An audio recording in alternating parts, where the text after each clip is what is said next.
First thing you might think of on the topic of learning a language is the cultural and social significance of them.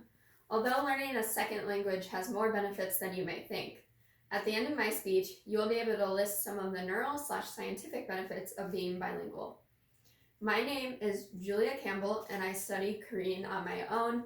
Last summer during COVID, since there was nothing to do, I actually took the first year college course of Korean, and this summer I will be taking the second year.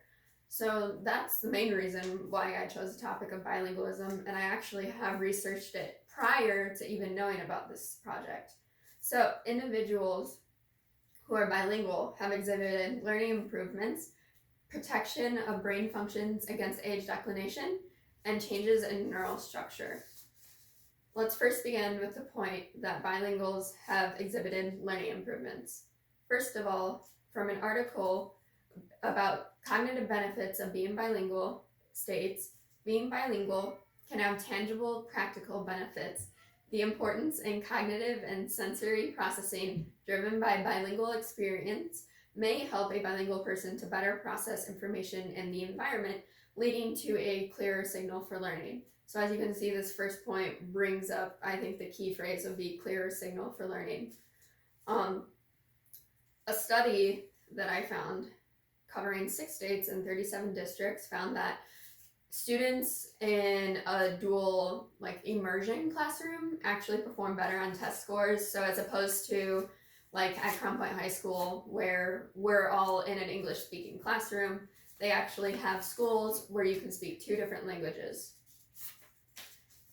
And here I created a chart just to kind of summarize everything. So here, this column just kind of simply puts the learning improvements I just spoke about.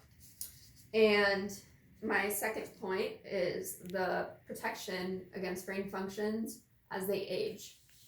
So when the National Library of Medicine states, it appears, therefore, that controlled processing is carried out more efficiently in bilinguals, and that bilinguals helps offset age-related losses in certain processes. Another article states, or this is done through cognitive reserve. So cognitive reserve is the ability of your brain to utilize different pathways correctly, and so during aging. Another National Library of Medicine article talks about how bilingualism can actually slow the development of dementia, which affects many Americans.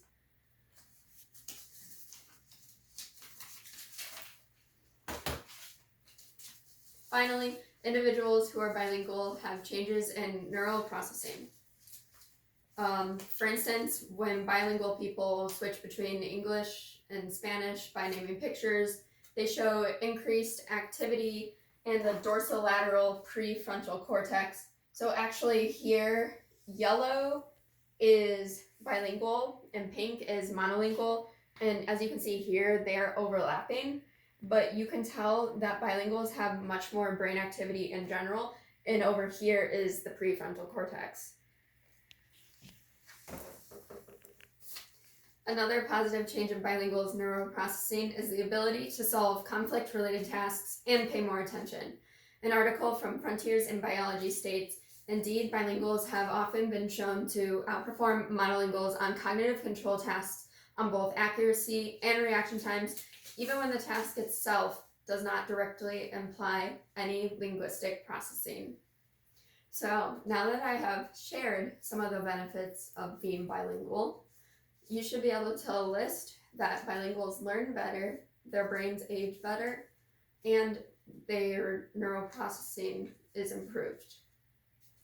Now, when hearing about learning a second language, you will not only think of the social and cultural benefits, but you may also consider the scientific benefits. I encourage everyone to try and learn a language, as it can only help you. Thank you for listening.